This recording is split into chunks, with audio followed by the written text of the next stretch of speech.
Bonjour, bonjour. Moi, c'est Ounadi Meda. Je suis étudiant en droit à l'université de Kara.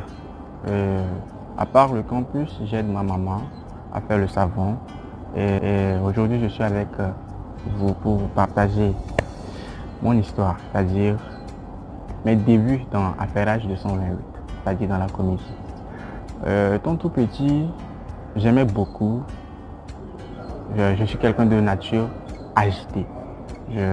Quand je suis avec mes amis, j'aime beaucoup les taquiner, sauf que souvent je suis de très mauvaise humeur. Donc, d'où mon comportement là. Certains ne me comprennent pas, mais c'est un peu ça. Mais en grandissant, j'ai adopté des comportements assez, je sais pas, dans la peau d'un acteur. Ce n'était pas voulu, mais c'était naturel en fait. À chaque fois que je suis avec quelqu'un, je veux jouer à une autre personne, c'est-à-dire imiter un acteur que j'aime bien. Donc, depuis que j'ai suivi Trois femmes, un village, j'aimais beaucoup imiter Ladi de Trois femmes, un village, puisque tout ce qu'il faisait me faisait rire. Donc, c'est quelqu'un qui m'inspire beaucoup, mais j'avais pas le cran de commencer, c'est-à-dire me jeter là-dedans, puisque je me disais qu'il me fallait aussi les moyens. Donc, je n'avais pas de moyens. Après, je vais voir en 2010, quand j'étais à l'école, j'aimais jouer dans les théâtres. Sauf qu'on ne m'a jamais vu en public. Je faisais des entraînements. Mais le jour J, je ne venais pas. Parce que j'avais peur. Donc l'année 2020, je cherchais vraiment à intégrer une team, c'est-à-dire ou bien commencer. Mais j'avais pas le courage de le faire, puisque je ne savais pas avec qui le faire. Donc une fois, je sais pas, j'étais là comme ça, j'ai vu une affiche sur les réseaux sociaux, soi-disant Affairage 228 ou bien c'était la team Affairage recrute, c'est-à-dire un casting quoi. Donc je me suis dit que j'allais intégrer la team. Donc quand j'ai écrit, c'était Styron qui avait lancé ça.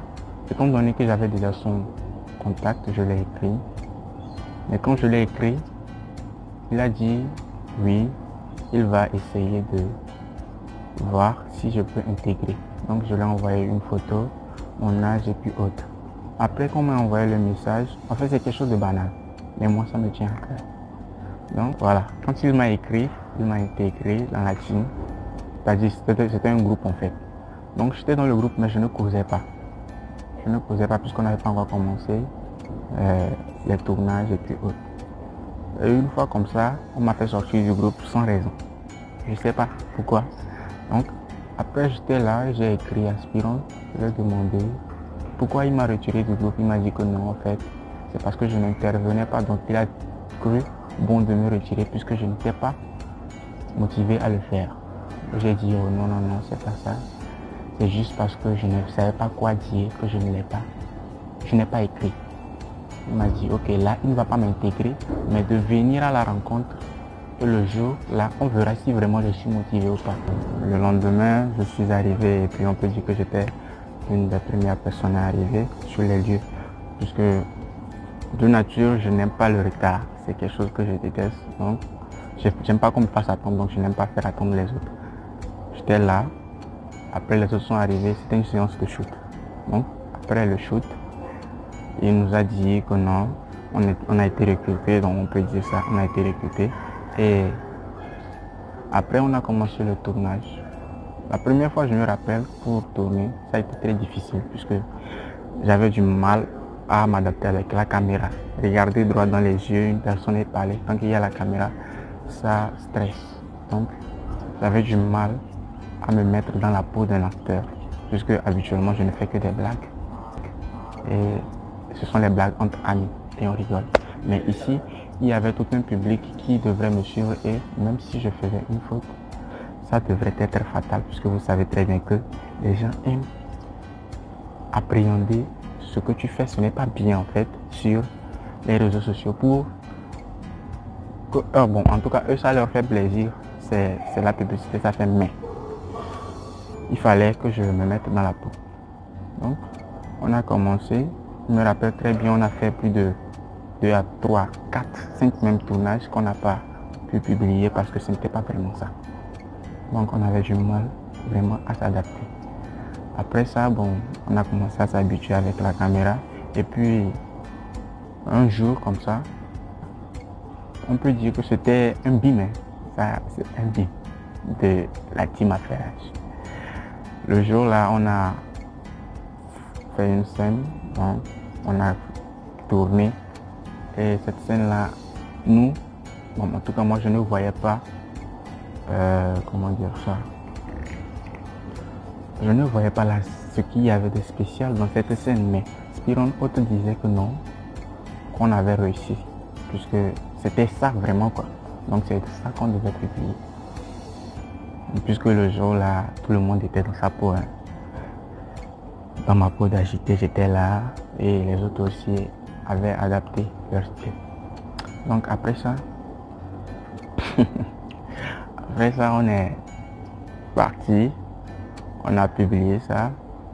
Et bon, on peut dire que la scène, la vidéo, on va pas dire qu'elle a vraiment cartonné, mais par rapport à ce que on avait vu, ça Nous n'avons pas 4 femmes, mais toi je vais te garder. Je ne veux plus ajouter des femmes. Non, non, non, non, non, ça va comme ça. Je te dis. Wallah, subhanallah, je te mens pas. Kay.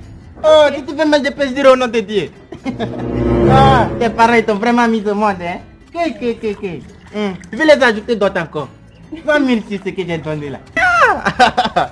Oh, femme. Ah, faut faire vite et puis on va rentrer encore dans la chambre là. Nous, on ne pensait même pas taper sans vue, donc on essayait de prouver ce qu'on sait faire en fait. Au fur et à mesure, on a publié les scènes, publié. Après, on a eu quelques soucis dans la team.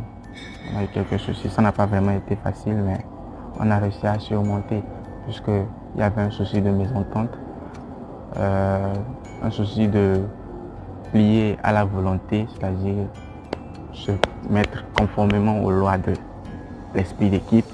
Il y avait des personnes qui, ce n'était pas vraiment ça. Quand on dit de faire ceci, c'est pas, les personnes veulent faire à leur tête, mais on a vraiment réussi à surmonter. Donc un jour comme ça, on a cessé.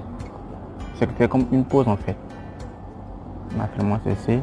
Donc avec notre chaîne Affairage 228, la team Affairage plutôt, excusez-moi, on peut dire casser la team, puisqu'il n'y avait plus entente.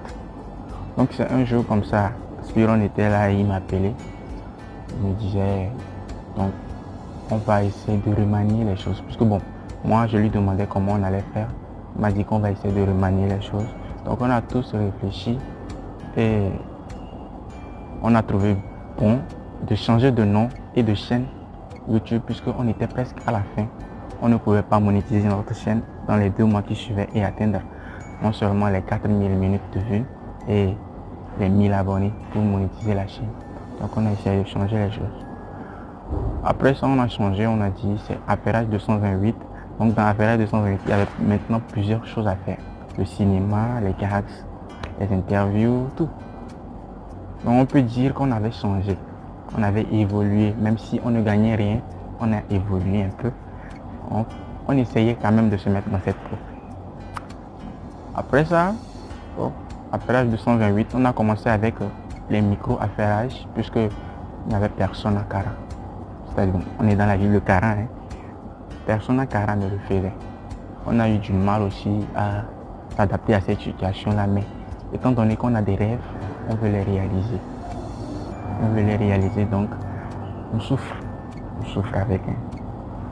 Ça n'a pas été facile et ce n'est pas facile, ça ne sera pas facile. Puisque on veut réussir, on doit travailler. Donc c'est dans ça on est. Je dois voir souvent les gens se demandent, vous gagnez quoi en faisant ça, moi? Vous gagnez quoi en faisant ça, moi? Bon, plutôt, moi je ne réponds pas puisque je suis quelqu'un de colérique, ça m'énerve. Donc je préfère pas répondre à ce genre de trucs. Mais il fut un temps où quand on me pose cette question, je dis juste, ça me rend heureux. Quand je suis dans cette peau-là, ça me rend heureux, même si les gens ne qualifient pas ce que je fais. Tant que moi je vois ce que je fais, ça me rend heureux, il n'y a pas de souci. Donc, On continuait et une fois j'étais là, ma tante m'a appelé, puisque je ne montrais pas ça à ma famille. Personne ne savait que je faisais ce genre de choses dans ma maison, dans ma propre maison. Personne ne savait ça. Mon papa, ma maman, mes petits frères, tous. Personne ne le savait. Mais un jour, ma tante m'a appelé une nuit et elle me demandait qu'est-ce que je fais sur les réseaux sociaux. Je me suis demandé, bon, celle-là, qu'est-ce qu'elle a vu? Et elle m'a dit, bon, ce que tu fais, c'est bien, hein, puisque ma tante, c'est quelqu'un, elle ne qualifier une personne, c'est difficile, hein. Mais quand elle m'a dit c'est bien, déjà j'ai ressenti une fierté. Et après ça, elle a appelé ma maman pour lui dire de regarder ce que son fils fait sur YouTube. Et ma maman est allée voir ça. Le lendemain, quand je suis venu, elle m'a dit quoi? Toi qui ne parles pas à la maison ici, c'est toi qui fais ces genres de trucs sur YouTube et c'est toi qui crie comme ça là-bas. Bon, j'ai pas répondu. Je suis parti. Donc tout ceci, c'est pour dire que non, en fait, si, parce que mes parents ne savaient pas ça, je me cachais et je le faisais, malgré que c'était une passion, mais pourquoi aujourd'hui, s'ils le savent, pourquoi ne pas me mettre à fond dedans? Donc c'est un peu ça, je me suis plié à cette volonté, mais je ne vais pas vous mentir, c'est pas facile. C'est pas facile de te mettre dans la peau d'un acteur, comédien, tu te dis que tu es comédien, ton entourage, bon, ne sait pas ça. Peut-être quand tu fais ça, tu te trouves même ridicule quand tu le fais. Tu te trouves ridicule quand tu le fais parce qu'il n'y a pas l'encouragement de ton entourage, c'est-à-dire bon, de toute une communauté, puisque tu n'es pas connu. Tu manques de popularité, alors que c'est la popularité qui fait le comédien. Donc il n'y a pas aussi les reproches et puis autres. Même quand tu essaies de balancer même ce que tu fais aux gens que tu connais, bon, c'est un peu comme si tu les dérangeais. Chaque fois quand tu envoies les liens des vidéos sur WhatsApp, sur Facebook, tout ça là, souvent même on te demande de ne plus envoyer et autres. Donc c'est pas facile. C'est un peu ça. Donc aujourd'hui, je vais pas dire que c'est seulement ça que je fais. Parce que je ne sais pas. Je prie Dieu que ça paye. Mais je ne sais pas si ça va payer puisqu'on ne connaît pas demain. Donc mes études aussi, je les mets pas de côté. Sauf que je poursuis, on peut dire, 2 lièvres à la fois. Donc, il y a les études et il y a la vie d'acteur. Si la vie d'acteur ne paye pas, peut-être que les études vont payer. Et si les études ne payent pas, peut-être que la vie d'acteur, elle va payer. Mais je veux bien que les deux payent. Puisque un diplôme et un talent, ça peut gagner métier. En tout cas, c'est ce que je me tiens. Si Dieu le veut, ça viendra. Donc, merci d'avoir pensé à écouter ce que j'ai à vous dire. Et même si ce n'est pas vraiment toute l'histoire, mais j'ai dit quand même l'essentiel. Donc je vous remercie. Bonne journée ou bonne soirée, peu importe, c'est à l'heure à laquelle vous suivrez cette vidéo. Donc n'oubliez pas de vous abonner, d'activer la cloche de notification. Ça va vraiment nous aider à partager les vidéos. Si vous ne partagez pas, on ne pourra pas, en tout cas, évoluer. Les autres comédiens, Axel Merrill, Jojo le comédien, tout ça, ils ont quitté de rien pour devenir ce qu'ils sont aujourd'hui. Donc, grâce à vous, on peut évoluer. Et grâce à vous, on peut percer. Donc, s'il vous plaît, abonnez-vous, partagez les vidéos.